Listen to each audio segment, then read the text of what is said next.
Imagine an ancient world full of powerful kings and vast armies where city-states constantly battled for dominance and survival. In this setting emerges a man named Abraham, a patriarch chosen by God, known for his unwavering faith. But Abraham was not just a man of prayer, he also knew when it was time to fight. Amid a great war, 4 kings united and faced 5 other kings in a conflict that shook the region. One of the defeated kings was the King of Sodom, and in the chaos of the battle, Abraham's nephew Lot was captured and taken as a prisoner. Upon hearing this, Abraham did not hesitate. He could not simply stand by while his own flesh and blood was in danger. And so, even without the resources of the great armies that dominated the land, Abraham made a bold decision.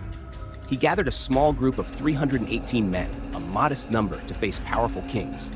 But Abraham had something more. He had the help of God on his side. This would not be an ordinary battle. Abraham was not just fighting for Lot, but for goodness, for justice, and above all, for the divine will.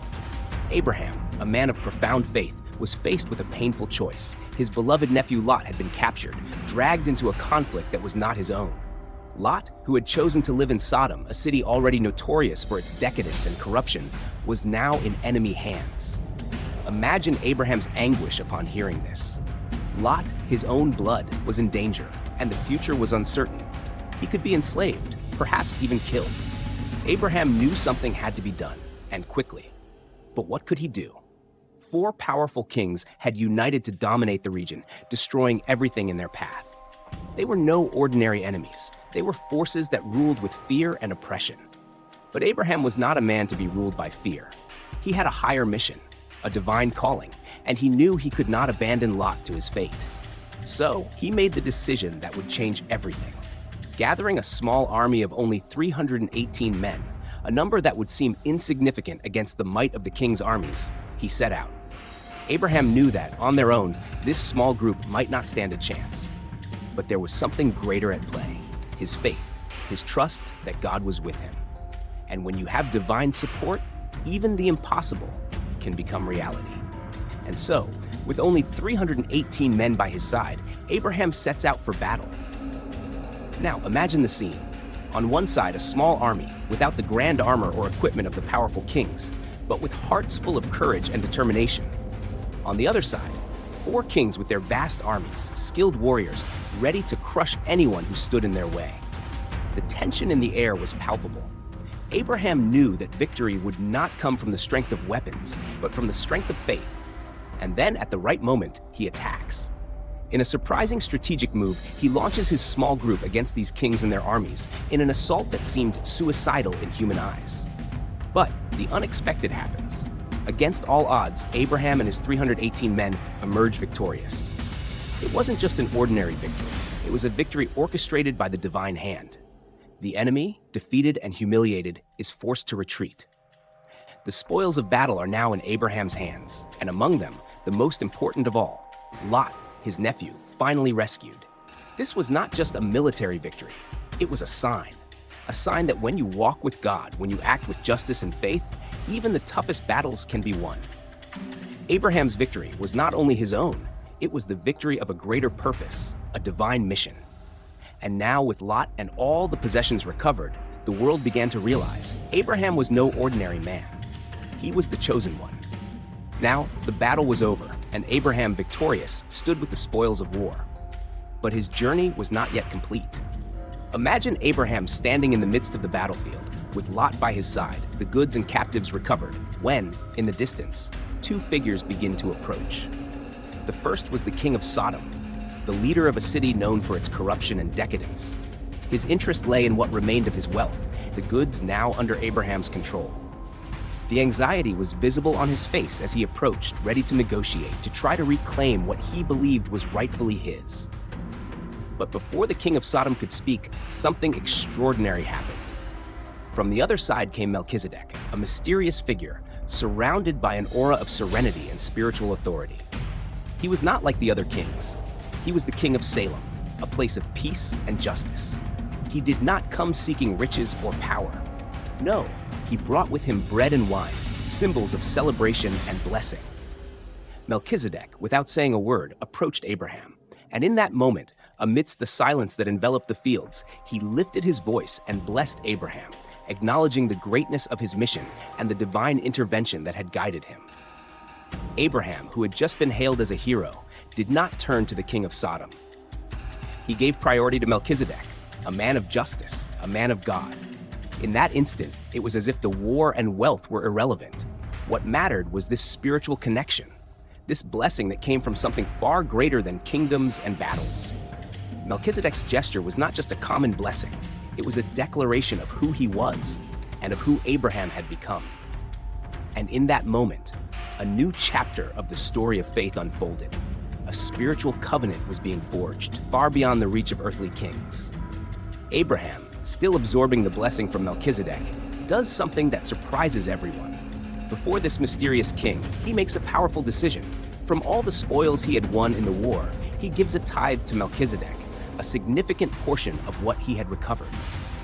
Imagine the scene, the battlefield silent, the warriors watching, and the king of Sodom standing there, anxiously waiting to reclaim his goods. But Abraham, unconcerned with material wealth, chooses first to honor Melchizedek, the priest-king, before even giving attention to the king of Sodom. This gesture was far more than just an offering. By giving the tithe to Melchizedek, Abraham was acknowledging something profound. He knew that his victory had not come solely by his own strength or strategy. It was a blessing from the Most High God, the God whom Melchizedek represented. Abraham did not hesitate to give the best of his conquest to the one who, in a way, represented an ancient and deeper connection to divine justice. Abraham's act demonstrated that, to him, spiritual values outweighed material ones. He understood that Melchizedek's blessing and the presence of God were more precious than all the gold or wealth he had gained. And while the king of Sodom waited, Abraham had already made his choice. He had prioritized justice, faith, and the sacred. He was aligned with something far greater than earthly power. Now, you might be wondering, who is this mysterious Melchizedek? He appears so suddenly, blesses Abraham, receives the tithe, and then seems to vanish into the mists of history. Little is said about him in the Bible, but what we do know is deeply intriguing. Melchizedek was not just any ordinary king. He was the King of Salem, a city whose name translates to peace, and he was also a priest of the Most High God. This already placed him in a unique position. He was both a political and spiritual leader, something rare in those times. But there's more. According to ancient traditions, Melchizedek may be identified with an even older and more revered figure, Shem, the son of Noah. Yes, the same Shem who helped save humanity during the flood, carrying with him the legacy of justice and faith from his father. Think about it. If this tradition is true, Melchizedek, or Shem, would be a living link between the times of Noah and the days of Abraham, a bridge between the great patriarchs of humanity. This means that Melchizedek was not just a priest and king of Salem. He represented a spiritual continuity, a guardian of the faith that had survived the world's destruction in the flood. It's as if Melchizedek were a lost link, a figure carrying the divine knowledge of past generations. And now, in his encounter with Abraham, he was passing that torch of wisdom and justice to the next generation. This explains why Abraham honored him so deeply by offering him the tithe.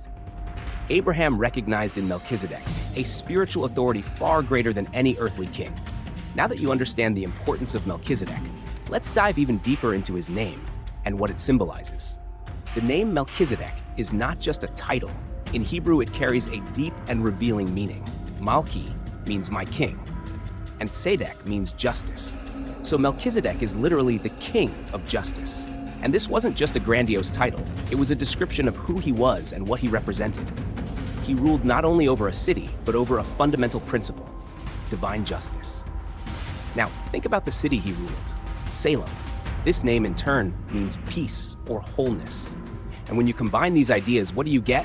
A king who reigns over peace and justice, two of the most sacred values in the spiritual world. But there's an even more interesting detail. Salem was not just any city. Many believe that Salem was the original name for Jerusalem, the future holy city. So what does this reveal to us? Melchizedek was not simply one king among many. He was the king of a city destined to become the spiritual center of the world, the place where God's justice and peace would be uniquely manifested. It was Jerusalem, the heart of faith and spirituality, the place where divine purposes would be fulfilled. Melchizedek, then, was not just a temporal king. He was the living symbol of a greater justice, a justice that Abraham would also carry forward on his journey. And so, the meeting between Abraham and Melchizedek was not just an exchange of blessings and tithes. It was a meeting between two men who sought the same thing, the fulfillment of justice and peace on earth, under divine will. Now, let's delve deeper into Melchizedek's role as a priest. He was not just a king of justice and peace, but also a priest of the Most High God. And that, at the time, was something extraordinary. You might be wondering, what exactly did it mean to be a priest back then? Even before the priesthood as we later knew it with the descendants of Levi. At that time, the priesthood was not a formal institution. There were no grand temples, nor a specific tribe responsible for mediating between God and the people. Priesthood was something passed down from generation to generation among those who upheld divine tradition, those who remained faithful to the teachings handed down since Adam. Melchizedek was one of these men. He was the keeper of divine wisdom passed down through the ages, from Noah, Enoch, Methuselah. Names echoing in the past, all linked by the same spiritual lineage. Being a priest in those days meant bearing the responsibility of guiding humanity on the path of justice and goodness, of teaching God's decrees to all who came near. And Melchizedek did exactly that. He not only ruled his city of Salem, but he also led his people in the ways of faith and righteousness. This meeting between Abraham and Melchizedek, then, was not just a simple encounter between two earthly leaders. It was a spiritual meeting.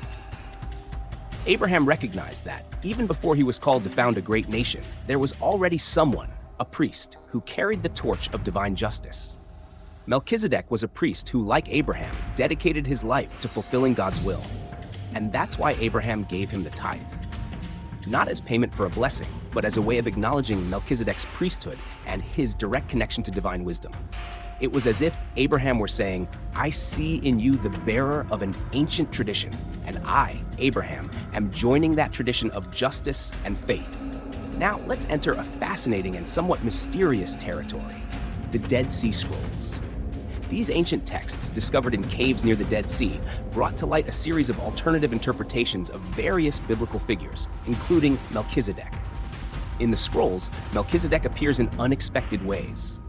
In one version, he is described in a manner very similar to the story we know, the priest King of Salem, blessing Abraham. But in other texts, what we find goes far beyond. Some of these versions border on the fantastic, almost as if they were ancient legends or myths. Imagine this. One of the texts says that Melchizedek was not just a human being, but a celestial figure, almost divine. He is described as a being sent by God, a spiritual figure who descended to earth to rule with justice, and who, in a distant future, would return to lead the righteous in a final battle against evil. In an even stranger text, Melchizedek is not Noah's son, but rather Noah's nephew, miraculously born already possessing divine wisdom, and shortly thereafter, he is taken to the heavens by the angel Michael. This transports us into an atmosphere of mystery and mythology, where Melchizedek becomes almost a mystical entity, destined to return one day to restore order in the world. These interpretations found in the scrolls have sparked much debate among scholars. While some believe that these texts reflect the thinking of isolated sects like the Essenes, others see them as mere folklore and stories that diverged from biblical tradition. What this shows us is that Melchizedek, though an enigmatic figure with few mentions in the Bible, captured the imagination of many. To some, he was not just a priest and king, but a transcendental figure, almost messianic, who in the future would play a crucial role in the battle between good and evil. These legends, however, do not erase the truth we know about Melchizedek, but add a layer of mystery about who he was and what he might symbolize. Even in the shadows of history, his figure remains powerful, a connection between the divine and the earthly, always surrounded by an aura of reverence and mystery.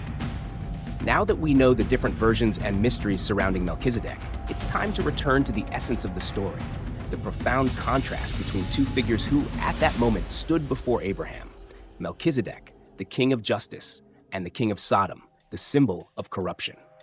Imagine the scene.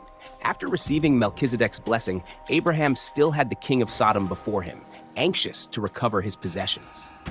But what did the king of Sodom represent? His city, Sodom, was a portrait of selfishness, materialism, and sin. While Melchizedek brought bread and wine, symbols of communion and peace, the king of Sodom was there purely out of self-interest, wanting back what he believed was his. Abraham, however, had already made his decision. He looked at the king of Sodom and firmly said, "I want nothing from you, not even a sandal strap." With this, Abraham made it clear that he would not associate himself with Sodom and its corrupt practices. He wanted nothing that came from that place of injustice and wickedness. He chose to follow the path of Melchizedek, the path of justice and faith, and completely rejected what Sodom represented. This moment is profound because it shows a contrast between two kingdoms: the kingdom of Melchizedek's justice, a kingdom founded on faith in God, and the kingdom of Sodom, based on selfishness, greed, and corruption. By choosing Melchizedek, Abraham was making a spiritual declaration. He would align himself with the path of justice, not with the path of destruction. And so, the story of Melchizedek leaves us with a timeless lesson. It reminds us that, in a world where forces of justice and corruption coexist, we will always have a choice to make. Abraham made his. He chose God's path, the path of justice, and rejected any connection to corruption. It was this choice that placed him alongside Melchizedek in history as one of the greatest examples of faith and righteousness, teaching all of us that true value does not lie in riches or material possessions, but in justice, goodness, and a connection with the divine.